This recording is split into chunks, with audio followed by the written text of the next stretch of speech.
మనకి స్పాన్సర్స్ ఎవరు వచ్చినా రాకున్నా ఫుడ్ ఫర్ ఆల్ ఫౌండేషన్ నుంచి మనం చేస్తున్న ఈ ఫుడ్ డిస్ట్రిబ్యూషన్స్ అయితే ఎప్పుడు ఆగవు. ఎందుకంటే ఇది స్టార్ట్ చేసిన పర్పస్ వేరే. సో నేను ఎప్పుడైతే స్టార్ట్ చేసినో ఈ ఫుడ్ డొనేషన్ డిస్ట్రిబ్యూషన్ చేయడము, సో నేను ఒక ఎన్జిఓ పెడదాము అన్న ఉద్దేశంతో ఎప్పుడు స్టార్ట్ చేయలేదు. నార్మల్గా నేను నా వంతు సహాయంగా నేను ఎవరికొకరికి హెల్ప్ చేయాలన్న ఉద్దేశంతో స్టార్ట్ చేసినాను.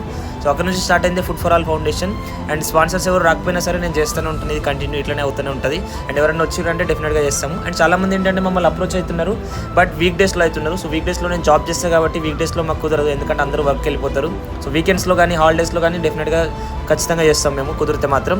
అండ్ ఈసారి వచ్చి మేము కర్డ్ రైస్ చేసినాము. కర్డ్ రైస్ 72 ప్యాకెట్స్ అని, అండ్ విత్ వాటర్ బాటిల్స్తో తీసుకెళ్ళి మేము బసవతారకం హాస్పిటల్ దగ్గర చాలామంది ఉన్నారు. సో వాళ్ళందరికీ కూడా డిస్ట్రిబ్యూట్ చేసినాం. అండ్ వెళ్ళే దారిలో మెట్రో స్టేషన్ల దగ్గర అక్కడ ఇక్కడ చాలామంది కనిపించినారు, వాళ్ళందరికీ అయితే డిస్ట్రిబ్యూట్ చేసినాము.